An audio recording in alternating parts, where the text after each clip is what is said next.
আমাদের প্রাক্তন ত্রিপুরা সরকারের মন্ত্রী এবং বাগমা বিধানসভা জনপ্রিয় বিধায়ক শ্রী রামপদ জমাতিয়া মহোদয়, উনি ওনার বক্তব্য আমাদের সামনে রেখেছেন। এই গোমতী ডিস্ট্রিক্টের যিনি সম্মানীয় ডিস্ট্রিক্ট প্রেসিডেন্ট শ্রীমতী সবিতা নাথ মহোদয়া, উনি উপস্থিত আছেন। পাশাপাশি উনি ওনার সুন্দরভাবে এখানে আমাদের বক্তব্য উনি রেখেছেন এবং আমরা শুনলাম। এখানে এই মণ্ডলের যিনি প্রাক্তন মণ্ডল প্রেসিডেন্ট রয়েছেন শ্রী বাগানঘড়ি মহসন মহোদয়, তাছাড়া এখানে উপস্থিত আছেন বর্তমানে এই মণ্ডলের যিনি সভাপতি শ্রী অমর জমাতিয়া মহোদয়, যিনি প্রারম্ভিক আলোচনায় স্বাগত ভাষণে আমাদের সামনে রেখেছেন। এবং এখানে অন্যান্য যারা জনজাতি এবং এই এলাকার যারা এলাকাবাসীগণ এবং যারা আজকে এখানে 53 ফ্যামিলির যারা 192 জন ভোটার এখানে আজকে যোগদান করতে এসেছেন, আমার মিডিয়া বন্ধুরা, সবাইকে আমি হার্দিক অভিনন্দন ও শুভেচ্ছা জানাচ্ছি। আমার পূর্ববর্তী বক্তা এখানে বলেছেন যে বাগমা কেন্দ্রে আমি কয়েকবার এখানে এসেছি, জানি না আমি কেন এখানে বারবার আসার জন্য এইভাবে হোক আর ওইভাবে কোনো না কোনোভাবে আমি যদি কোনো কেন্দ্রে বেশি এসে থাকি, তাহলে এই বাগমা কেন্দ্রে আমি সবচেয়ে বেশি এসেছি। আর কোথাও আসা মানে এটা উপরওয়ালাই কিন্তু ঠিক করে রাখেন। আমি গত পরশুদিন এসেছি দিল্লির থেকে, আসার পরে কালকে কুমলুঙে গিয়েছি। সেখানে উন্নয়ন ছাড়া কোনো কথা হবে না। ভারতীয় জনতা পার্টি এক একজন কর্মী সকাল থেকে রাত পর্যন্ত কাজ করে। অন্যান্য পার্টির এই ধরনের পদ্ধতিই নাই। ওনারা নিজেদের জন্য চিন্তা ভাবনা করেন, নিজের উন্নয়নের কথা চিন্তা করেন, প্রথমে নিজে তারপর বাদ বাকি। আর আমাদের ভারতীয় জনতা পার্টির কথা হচ্ছে প্রথমে রাজ্য, প্রথমে দেশ, তারপরে পার্টি, তারপরে আপনি চিন্তা করতে। উল্টো এতদিন ধরে আপনারা দেখেছেন যারা এডিসি কে পরিচালিত করেছে, কিভাবে পরিচালনা করেছে, মনে হচ্ছে যে এডিসি একটা গৃহমন্ত্রী, তখনই আমাদের সর্বভারতীয় সভাপতি ছিল। এই 35 বছরের যে কুশাসন চালিয়েছে কমিউনিস্টরা, তাদেরকে হটিয়ে ভারতীয় জনতা পার্টির নেতৃত্বাধীন সরকার আজকে ত্রিপুরাতে আজকে কিন্তু সেটা হয়েছে। আজকে 8 বছর ধরে আমরা সেই সরকার আমরা চালাচ্ছি। কোথাও একটা জায়গার মধ্যে আমাদের বলতে পারবে না কোন জায়গার মধ্যে দুর্নীতির আশ্রয় আমরা নিয়েছি। আমাদের সরকার তাই বলছি যে এখানে থামসা অদ্ভুত। আমি তো এখন দেখছি আমি যে কাজটা করি পরের দিন ওনারাও এই কাজটা করে। আমি সমস্ত অফিসার যারা আছেন, অফিসারদের নিয়ে আমি যখন ওনাদের সাথে মিটিং করেছি জনজাতি গোষ্ঠীর দুবার, দেখা গেল পরের দিনেই যারা রিটায়ার্ড অফিসার আছেন তাদেরকে নিয়ে মিটিং শুরু করেছেন। অদ্ভুত। থামসা বলছে সব মানুষের বিকাশের প্রয়োজন, সবার বিশ্বাসের প্রয়োজন এবং তার জন্য প্রয়াস আমাদের করা দরকার। আমরা যখন সবার কথা বলছি, আমি বারবার বলছি আমরা রিয়েল থামসা। আমরা বারবার বলছি জাতি, জনজাতি, মণিপুরি, মাইনরিটি সবাইকে নিয়ে আমরা এই ত্রিপুরাকে একটা নতুন ত্রিপুরা আমরা তৈরি করতে চাই। এখন আমরা কি দেখছি, আবার সেই আগে বলছো থামসা, এখন দেখলাম ওনারা মাইনরিটিকেও নিয়ে এসছে, বাঙালিদেরকেও নিয়ে এসছে। তাহলে আমাদের যে কথা তোমরা সেটাই বলছিলে, থামসা কিসের থামসা ভাই?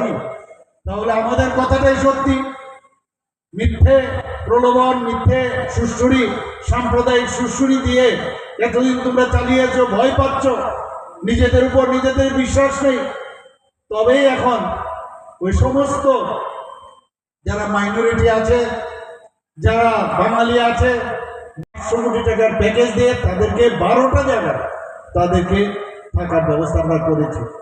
শুধু তাই নয়, যারা ইয়াং জেনারেশন আছে তাদেরকেও কিভাবে সাস্টেনেবল জীবনযাপন করতে পারবে তাদেরকে ট্রেনিংয়ের মাধ্যমে তাদেরকে আমরা সেই ট্রেনিংয়ের ব্যবস্থা করিয়েছি এবং তাদেরকে টুল কিটস আমরা দিয়েছি। বন্ধুগণ, আমাদের একদিকে এই টেররিস্টদের আমরা মূল ছুটে ফিরে এনেছি, আবার আরেক দিক দিয়ে যারা যাদের কথা কেউ ভাবেও নি, কল্পনাও করতে পারিনি যে কিভাবে তাদেরকে এই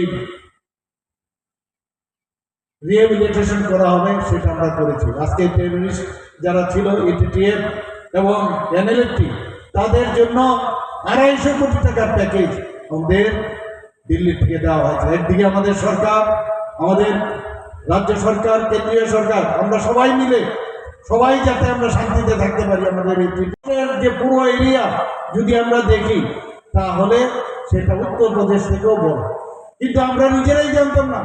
কাজে এত বড় একটা রাজ্য, সব রাজ্য যদি আমরা নর্থ ইস্ট একসাথে আমরা সেই জায়গার তার ডেভেলপমেন্ট লক্ষ্মী নাম দিয়েছেন, সেখান থেকেই আমাদের জিডিপি আজকে ভারতবর্ষে যে জিডিপি যে বাড়ছে সেটা নর্থ ইস্টের একটা বিরাট সেখানে তার একটা প্রয়োগ রয়েছে, তার অপারেশন আছে, সেই ব্যবস্থা এখন আজকে করেছে। হীরা মডেল আজকে দিয়েছে। আজকে শান্তি প্রতিষ্ঠিত হওয়ার কারণে যখন মুখ্যমন্ত্রীদের সম্মেলন হয় নর্থ ইস্টার্ন জোনে, আমি যখন যাই তখন মুখ্যমন্ত্রীরা বলছেন যে এখন মনে হচ্ছে যে আমরা উই আর অল ইন্ডিয়ান। এমন একটা সময় ছিল যে স্বাধীনতার পরে যে আমরা ইন্ডিয়ান না অন্য কান্ট্রির, সেরকম একটা সন্দেহ তাদের মধ্যে ছিল। আজকে মাননীয় প্রধানমন্ত্রীর জন্য এই একটা পরিবেশ আজকে আমাদের নর্থ ইস্টার্ন জোনে প্রতিষ্ঠিত হয়েছে। এটা নতুন করে আমাদের ডোনার মিনিস্ট্রি তৈরি করা হয়েছে। আপনারা জানেন যে ত্রিপুরাতে আজকে আমরা কোনোদিন ভাবিনি যেটা যে হীরা মডেল দিয়েছেন। ন্যাশনাল হাইওয়ে আমাদের 6টা ন্যাশনাল হাইওয়ে দিয়েছেন। আরেকটা ন্যাশনাল হাইওয়ে যেটা আমি গত বছর গুয়াহাটিতে আমি গিয়েছিলাম, সেখানে আমি মাননীয় MRTH এর যিনি করার থেকে সব দিকে আমাদের কিন্তু সাহায্য করেছেন এবং আমরাও কিন্তু সেইভাবে আমরা কাজ করেছি। আমাদের যখন আমাদের ত্রিপুরা সরকার কিন্তু চ্যালেঞ্জ আমরা নিতে পারি। আপনারা দেখেছেন যখন এখানে সায়েন্স যে আমাদের G20 হয়েছিল, সেই G20 আমাদের সায়েন্স 20 এখানে হয়েছিল। সেখানেও আমরা আমাদের বাইরের থেকে যখন বিভিন্ন যারা লোক এখানে এসেছিলেন তারা বলে গেছেন আমরা ভাবতেও পারি না ত্রিপুরা এত সুন্দর হয়ে গেছে। আমাদের বন্ধু বান্ধবরা এখনো আসেন, ইভেন ত্রিপুরার মানুষ যখন এয়ারপোর্টে নামেন, ট্রেন থেকে নামেন, ওরা আমরা ভাবতেই পারি না যে এই ত্রিপুরায় এইরকম অবস্থা হয়ে যাবে। ডেভেলপমেন্ট কাকে বলে, একের পরে আরো 4টে নতুন যে আমাদের অন প্রিন্সিপাল আরো ন্যাশনাল হাইওয়ে হচ্ছে। আপনারা দেখবেন আগামী দিন ত্রিপুরার চেহারা কি হচ্ছে আপনারা দেখবেন। এবং যতগুলো ন্যাশনাল হাইওয়ে হচ্ছে সেগুলো বেশিরভাগই জনজাতি অধ্যুষিত এলাকা। সেখানে তাদের এই যে জায়গা দ্বারা রাস্তা নেওয়া হচ্ছে, তার জন্য যে টাকা দেওয়া হচ্ছে বেশিরভাগই জনজাতিদের। ভারতীয় জনতা পার্টির যারা কার্যকর্তা আছেন তাদেরকে ভয় দেখানো, তাদের বাড়িতে আক্রমণ করা, এই তো ছিল এদের। 2021-এ আমরা দেখেছি ইলেকশনের আগে গন্ডগোল এবং ইলেকশনের পরে আবার সেই সন্ত্রাস, এবং সেগুলো শিখেছে সমস্ত কমিউনিস্টদের তরফ থেকে। অগ্নিসংযোগ এমন কোনো কাজ নেই যেটা ওরা করেননি, এখনো চেষ্টা করেছে, কিন্তু আমরা এবার ঠিক করে ফেলেছি যেখানে গন্ডগোল হবে সেখানেই আমরা পৌঁছে যাব। আপনারা দেখেছেন প্রধানমন্ত্রীর মন কি বাত অনুষ্ঠানে আমাদের এই জনজাতি ভাইরা ওখানে একটা ছোট একটা মানে টিভিও না, একটা মোবাইলের মধ্যে ওরা প্রধানমন্ত্রীর মন কি বাত অনুষ্ঠান দেখছে, সেখানে গিয়ে ওরা হামলা করেছে।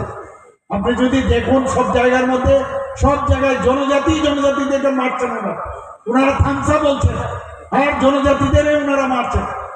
এখন ওরা সাজানো বাবা এই কুমরুঙে এত সুন্দর একটা জনজাতি ভাই বোনদের এত সুন্দর একটা র্যালি হলো। যে আমরা এখানে বলি, এখান থেকে এমন ভাবে আওয়াজ করুন বন্দে মাতরম,